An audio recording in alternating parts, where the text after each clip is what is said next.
provavelmente sabe quem é Elon Musk, mas você já ouviu falar em Joshua Norman Hildman? Não? Então vem comigo. Joshua foi esse sujeito aqui. Ele nasceu nos Estados Unidos em 1902, mas cresceu no Canadá, onde trabalhava com quiropraxia. Ao longo da vida, Joshua teve 5 filhos, entre eles as gêmeas May e Kay. Em 1971, May deu à luz a um menino chamado Elon Reeve Musk. Mas antes de contar a história de Joshua e do seu neto famoso, é preciso entender primeiro um movimento conhecido como Technocracy Inc. De forma bem resumida, a Technocracy Inc. foi fundada nos Estados Unidos em 1933 por um engenheiro chamado Howard Scott.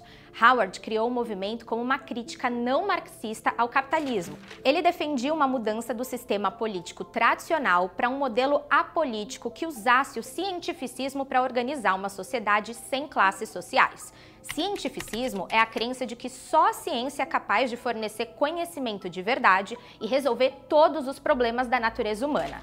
Em linhas gerais, a Technocracy Inc. defendia o fim da democracia. No lugar de políticos, a sociedade deveria ser governada por engenheiros, cientistas e especialistas técnicos. A abolição do dinheiro. A economia deveria ser baseada em certificados de energia distribuídos igualmente para todos os cidadãos e não num sistema de preços. Um planejamento econômico rigoroso. A produção e distribuição dos bens e serviços deveriam ser controlados por técnicos, garantindo eficiência e eliminando desperdícios. A crença fundamental da Technocracy Inc. era que todos os aspectos da vida social e econômica deveriam ser guiados por métricas científicas. A adoção da automação no trabalho. As máquinas fariam a maior parte do trabalho de produção. A autossuficiência. Os recursos naturais e a capacidade industrial da América do Norte seriam mais do que suficientes para fornecer uma vida decente para todos os habitantes da região. No fim, todas as necessidades das pessoas, como saúde, educação, moradia e alimentação, seriam atendidas pela Technocracy Inc. Os bens custariam de acordo com a energia necessária para produzi-los. A promessa era que se você desse a todas as pessoas os mesmos certificados de energia e eles cobrissem as suas necessidades básicas, a ganância acabaria. Soa um pouco parecido com o comunismo? Para Howard Scott, quando se trata das ideias da tecnocracia, estamos tão à esquerda que fazemos o comunismo parecer burguês. A Technocracy Inc. adotava uma estrutura bastante centralizada. Na cúpula estava Howard Scott, que detinha o título de Chief Engineer da organização. Abaixo dele, o grupo funcionava quase como um exército de tecnólogos, com cadeias de comando. Havia um conselho administrativo nacional e escritórios regionais chamados de seções, espalhados pelos Estados Unidos e o Canadá. Cada seção tinha os seus diretores locais e ficava a cargo desses diretores recrutar, educar os novos membros e coordenar as atividades do grupo.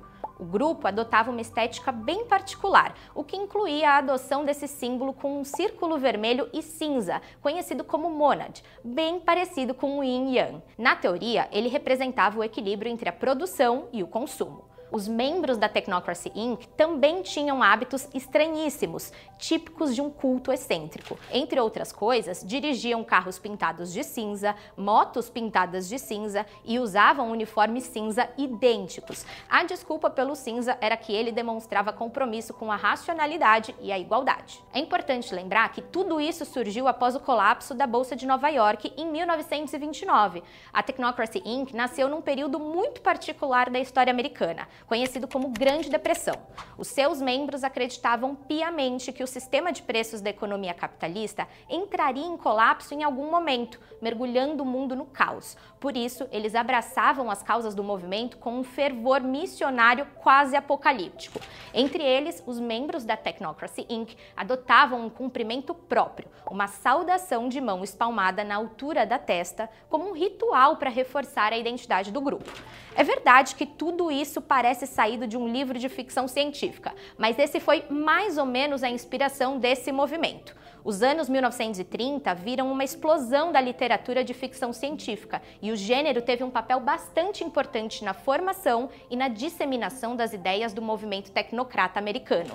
Tanto é assim que entre os entusiastas do grupo estava H.G. Wells, um dos maiores autores do gênero. Essa estética futurista ajudou a tornar o grupo popular em certos círculos. A Technocracy Inc. chegou a ter mais de 500 mil de membros nos anos 1930 e organizava eventos que reuniam milhares de pessoas, sobretudo na Califórnia. Muito antes do Elon Musk anunciar Exahash A12 como nome de um filho, os membros da Technocracy Inc. também adotavam números nos nomes, com a justificativa de que isso internalizava o compromisso com a impessoalidade do movimento. Um desses membros, por exemplo, virou 10450-1. O seu nome de batismo era Joshua Norman Haldeman. Sim, o avô de Elon Musk foi o líder da Technocracy Inc. no Canadá.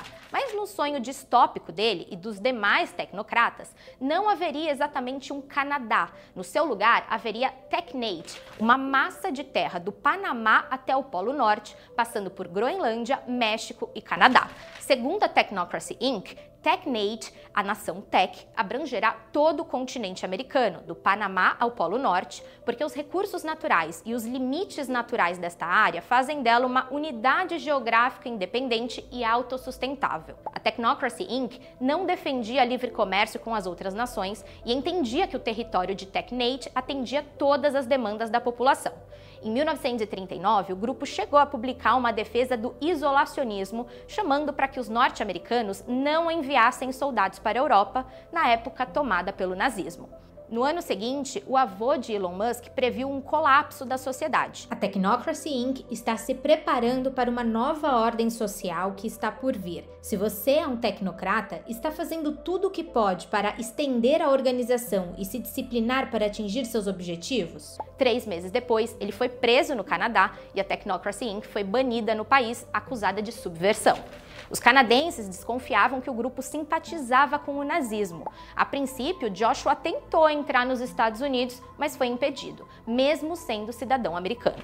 Pouco tempo depois, ele se mudou para a África do Sul, onde o apartheid estava sendo implementado. Por lá, dedicou imensos esforços procurando a cidade perdida no deserto do Kalahari. Em 1951, Joshua escreveu um artigo para um jornal no Canadá defendendo o apartheid, declarando que os negros sul-africanos eram, abre aspas, primitivos. Joshua também era um antissemita de carteirinha e nos anos 1940 virou líder de um partido antissemita canadense chamado Social Credit Party.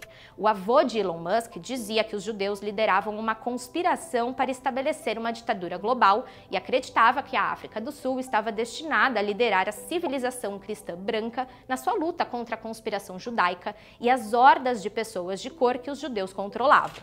Nos anos 1960, ele também publicou um livro sobre saúde chamado The International Conspiracy in Health, onde criticava as vacinas, que os promotores do governo mundial sempre apoiaram, e o flúor na água, parte do programa de lavagem cerebral da conspiração. É claro que Elon Musk não é responsável pelas opiniões do avô, mas algumas pessoas sugerem, como Jill Lepore, professora de história em Harvard, que o avô, morto quando Elon era criança, influenciou a formação intelectual do neto. Numa visão bastante pessimista sobre Elon, Lepore diz que, influenciado pelo avô, o neto cresceu obcecado por ficção científica, entendendo que o futuro distópico da tecnocracia poderia ser emocionante.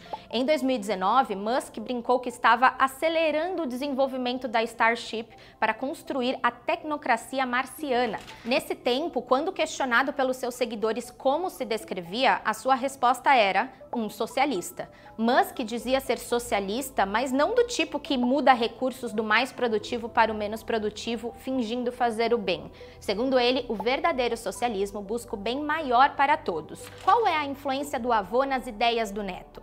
Poucas pessoas podem responder essa pergunta, mas o desejo do grupo de Elon Musk em construir uma oligarquia tecnocrata americana é bastante conhecido, embora esse tema mereça outro vídeo.